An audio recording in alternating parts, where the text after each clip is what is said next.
বাম ছাত্র যুবকদের এবার ধর্ণা এবং বিক্ষোভ কর্মসূচির আয়োজন।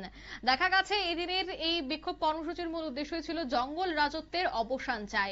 আনন্দনগরের স্কুল ক্লাসরুমে ধর্ষিতা স্কুল ছাত্রীর বিষয় নিয়ে তারা প্রতিবাদে সামিল হয়েছেন এবং এই বিষয় নিয়ে তারা একেবারে দেখা গেছে রাজধানী আগরতলার পুলিশ সদর দপ্তর অর্থাৎ হেডকোয়ার্টারের সামনে বিক্ষোভটি দেখায়, যেখানে এসএফআই, টিএসইউ, টিওয়াইএফআই এর পক্ষ থেকে আগরতলা পুলিশের মহানির্দেশকের কার্যালয়ের সামনে ধর্ণা প্রদর্শন করেন।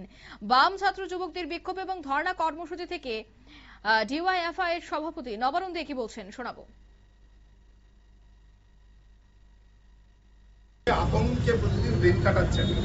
বিজেপির 8 বছরে গোটা ধর্ষক, মাফিয়া, তুল্যবাজ, খুনি যারা আছেন তাদের হাতে এই গোটা রাজ্যটা তুলে দিয়েছেন, ফলে রাজ্যটা জঙ্গলের রাজত্বে পরিণত হয়েছে। আমরা দেখেছি আগরতলা শহর থেকে 5-7 কিলোমিটার দূরে আনন্দনগর স্কুলের চাবি নিয়ে বহিরাগতরা ছাত্রীকে, নাবালিকাকে স্কুলে ক্লাসরুমে নিয়ে গিয়ে ঘন্টার পর ঘন্টা আটকে রেখে ধর্ষণ করে। আর দুরাত্র পরে আগরতলা শহর থেকে 6 কিলোমিটার দূর শান্তিনিকেতন মেডিকেল কলেজে যুবতীর মৃতদেহ উদ্ধার হয়। যুবতীর মৃতদেহ উদ্ধারের মাত্র 6-7 ঘন্টার মধ্যে পুলিশ অফিসার প্রেসমিট করে বলে দেন এটা আত্মহত্যা। তখনও পর্যন্ত কোন পোস্টমর্টমের রিপোর্ট আসেনি। বলে কাদের বাঁচাচ্ছেন সরকার পুলিশ মিলে।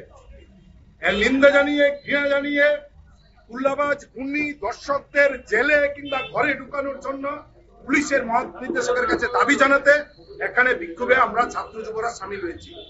পুলিশ অফিসার আক্রান্ত, ডাক্তার নার্স আক্রান্ত, ধর্ষণের ঘটছে, খুন হচ্ছে, মারামারি হচ্ছে। এই পরিস্থিতিতে রাজ্যটা গোটা মাফিয়া, খুনি, দর্শকদের হাতে, তাদের হাতের রাজ্য না। এটা 40 লক্ষ মানুষের রাজ্য।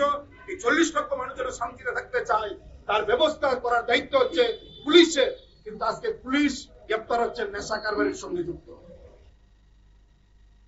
আপনারা শুনলেন, তিনি কিন্তু অভিযোগ করলেন যে বর্তমান সময়ে খুন ধর্ষণের মতো ঘটনা অতিরিক্ত বৃদ্ধি পাচ্ছে। অন্যদিকে পুলিশ এই ধরনের ঘটনার সাথে যুক্ত হয়ে পড়ছে, যার জন্য কোনো সমস্যার সমাধান বেরিয়ে আসছে না, যার জন্যই তারা বিক্ষোভে নেমেছেন এবং কঠোর শাস্তির দাবি জানাচ্ছেন। হেডকোয়ার্টারের সামনে তিনি এই বিক্ষোভ কর্মসূচিকে কেন্দ্র করে দেখা গেছে পুলিশের নিরাপত্তাও ছিল আঁটোসাঁটো। পশ্চিম থানার ওসি থেকে শুরু করে অন্যান্য পুলিশ আধিকারিকরাও কিন্তু সেখানে উপস্থিত ছিলেন। নিয়ে নিচ্ছি ছোট্ট একটি বিজ্ঞাপন বিরতি, সঙ্গে থাকুন।